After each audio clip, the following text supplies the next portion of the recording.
Assalamualaikum warahmatullahi wabarakatuh. Kembali lagi dengan Bang Denny. Kebetulan Bang Denny ditemani oleh selalu dengan Bang Andri nih.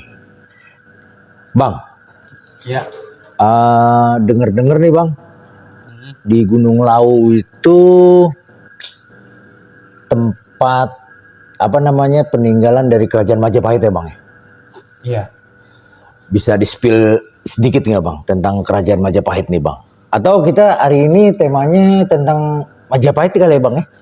Ya, ada kupas sejarah dikit ya. Kupas sejarah sedikit nih. Oke Bang, gimana tuh Bang?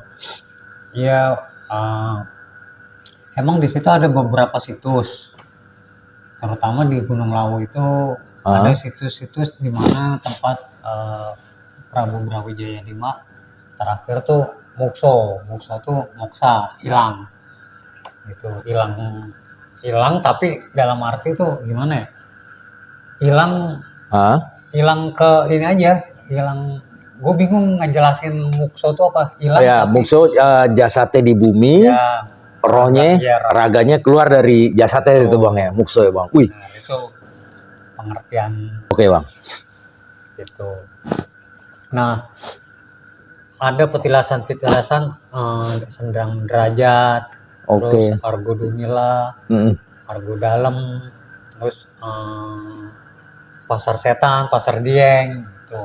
Pak Manjangan, terus ya Bulak Peperangan, gitu. Nah itu dulu tuh tempat-tempat bersejarah juga tuh Bang sebenarnya. Kalau mau ke situ napak tilas. Napak tilas tuh Bang. Jadi yang gue pernah dengar dulu dari ada beberapa praktisi, praktisi. Nah dia punya petilasan di Argo Dalem. Tuh. Nah jadi waktu kerajaan Majapahit udah mulai ini nih Bang hancur ya. Hancurnya itu bukan dari mana-mana tapi faktor intern, maksudnya ya, dari dalam sendiri. Dari dalam kerajaan sendiri itu Bang. Iya, karena misalkan kerajaan itu kan biasa kekuasaan lah tuh. Antara siapa nih terahnya yang paling berhak menjabat jadi raja gitu. Karena kan ada yang dari selir, ada yang dari ini. Semuanya kan kadang-kadang kalau di kerajaan kebanyakan intrik, jadi trik dalam gitu, dari dalam sendiri gitu. Betul. Yang ini merasa berhak, yang ini merasa berhak, yang itu merasa berhak. Nah, intinya Majapahit merasa dihianatin lah itu Bang ya. Ya sama lingkungan dalam sendiri. Ya akhirnya pecah lah perang gitu. Perang antar keluarga sebenarnya. Kan ada isu yang katanya Islam yang nyerang. Sebenarnya bukannya Islam nyerang ke Majapahit, enggak, Islam nggak pernah nyerang Bang. Gitu. Nggak pernah.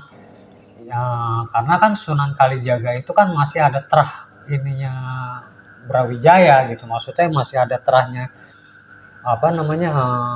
kerajaan di Majapahit tuh dia masih punya terah di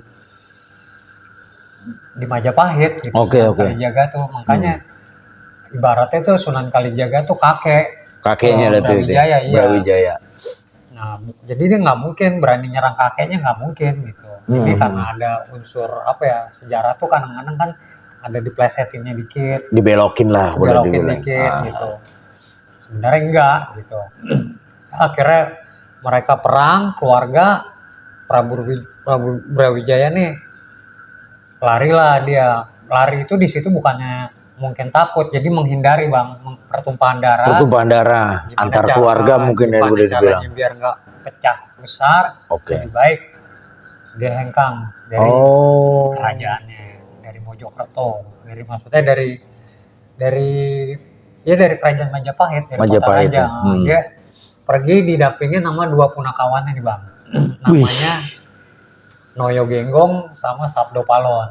Mungkin kenal ya kali Sabdo Palon. Gitu. Siapa? Kalau Sabdo Palon tahu tuh Bang. Satu lagi siapa Bang? Noyo Genggong. Noyo. Naya Genggong, tapi orang Jawa ngomongnya Noyo Genggong. Oh, Naya Genggong. Tuh. Nah, dia didampingin sama punakawannya itu, abdi dalamnya.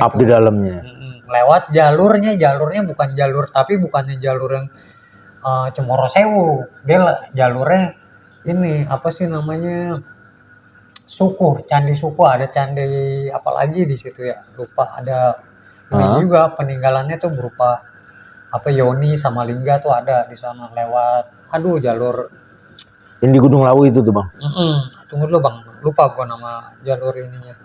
Jalur tempat apa namanya? Dia waktu pas mau moksa kan Oke. sempat bikin candi juga di situ dia. Oh. Gitu. Aduh, nama jalurnya tuh Ceto. Oh, Ceto tuh nama candi. benar. Pernah denger situ? Nah, di situ di Desa Ceto banyak juga ininya penganut Hindunya, Hindu yang masih berpegang teguh sama ajaran leluhurnya. Oh, bukan Kejawen tuh bang ya? Bukan, kebanyakan kayak Hindu. Ke Hindu? Iya, di situ ya. Di sini.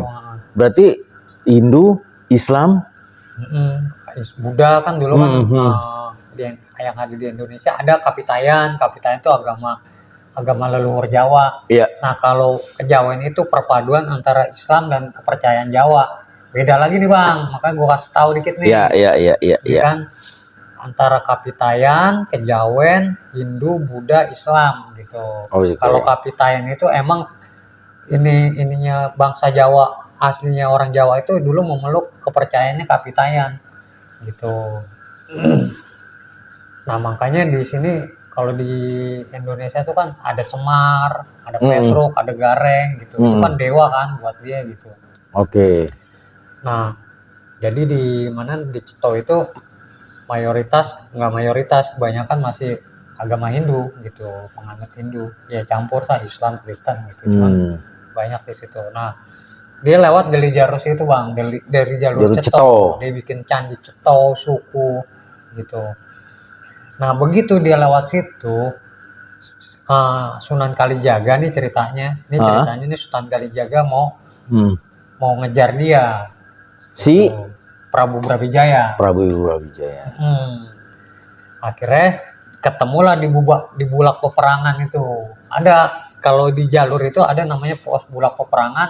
Nah, itu tempat di situ ketemunya pasukannya Brawijaya sama pasukannya Sunan Kalijaga. Padahal di situ bukannya mau perang, mau suwon gitu.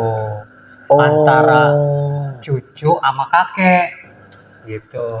Soan lah ya. Gitu. Kunjungan lah ya kalau bahasa sekarang mah. Silaturahmi lah bang ya. Akhirnya miss gitu kan, miss di situ. Akhirnya Sunan Kalijaga tuh ketemu sama Prabu Brawijaya. Ya ngomong pakai bahasa Jawa, ada dialognya bang, gue cuman nggak begitu bisa ya maksudnya. Ya intinya gini lah ger gitu kan, maksudnya mau ngapain datang ke sini gitu kan. Ya Sunan Kalijaga ya bilang Eyang gitu kan, Eyang mau nggak ikut ke keyakinanku yang baru, dibilang gitu. Sempat maksudnya tuh mau mengislamkan kali ya maksudnya gitu ya.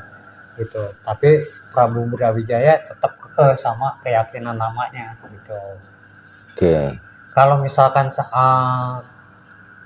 aku bisa masuk agama kamu, si Eyang ini, gue pakai bahasa ini ya bang, pakai bahasa biasa aja, pakai bahasa, gue nggak pakai bahasa Jawa karena ini kan apa halus bahasanya, tapi gue nggak bisa gitu.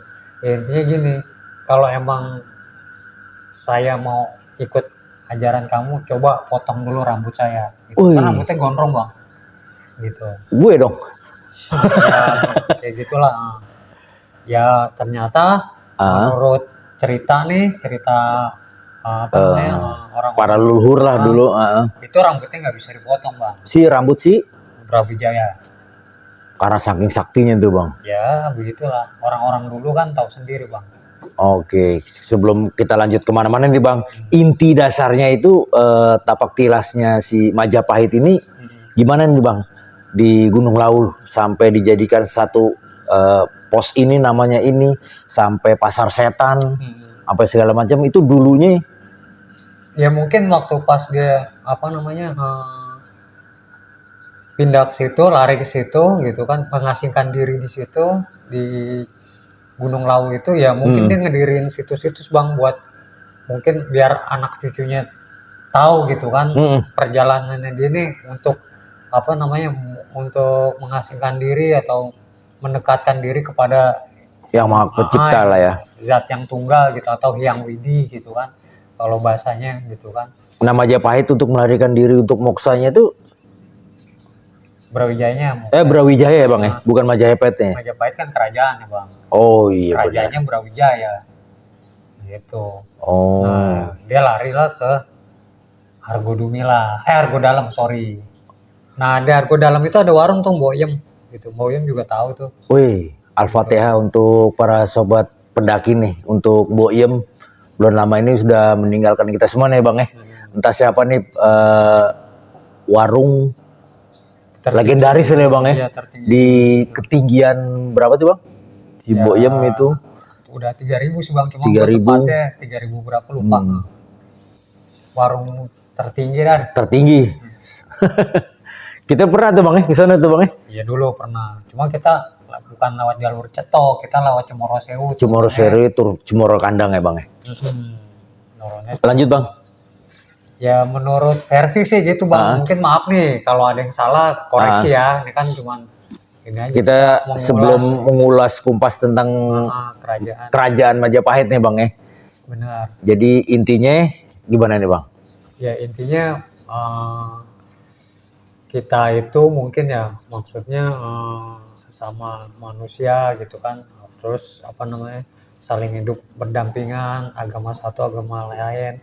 Kan dulu kan waktu zaman kerajaan juga gitu Bang, ada agama Islam, ada agama Buddha, Hindu, Bhinneka Tunggal Ika, maksudnya tuh ya kita tetaplah maksudnya nggak usah ini apa terpengaruh tuh sama yang namanya provokasi apa segala macam. Ya, intinya sih gue kayak gitu doang, nggak ke jurus ke politik, intinya kayak gitu.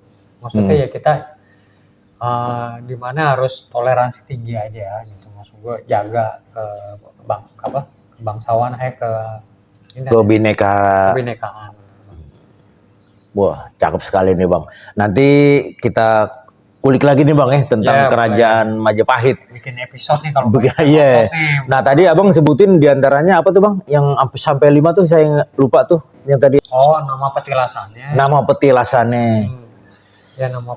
Oke, nanti kita kupas tuntas masalah petilasannya Bang. Ada berapa tuh Bang tadi Bang? Sendang Derajat, Tundo, terus Argodalam, Argodumila itu nama pos, tapi nama posnya terus Pasar Dieng atau Pasar Setan. Oke. Terus apalagi gue lupa Bang. Ya pokoknya kurang lebih 5 atau 6 gue lupa. Itu merupakan jalur-jalur pos dinamain di Gunung Laut tuh Bang ya jadinya Bang ya. Itu punya arti tersendiri Bang ya. Ya mungkin itu yang gue bilang. Dia dibikin seperti itu apa orang yang bikin atau dia sendiri yang bikin, mungkin buat mengenang jasa-jasanya beliau gitu. Dulu pernah eksis di dunia Nusantara, kerajaan Majapahit kan siapa yang nggak kenal orang. Gitu. Oke. Terima kasih Bang Andri. Mungkin nanti kita lanjut lagi nih. Kayaknya Bang Andri ini banyak banget pengetahuan tentang kerajaan-kerajaan. Nanti kita akan kupas lagi ya Bang ya. Bang. Terima kasih bagi kawan Denny semuanya dimanapun kalian berada. Bagi yang belum subscribe, like, share, and comment, silahkan subscribe. Semoga channel Bang Denny semakin maju dan jaya. Terima kasih semuanya. Wassalamualaikum warahmatullahi wabarakatuh.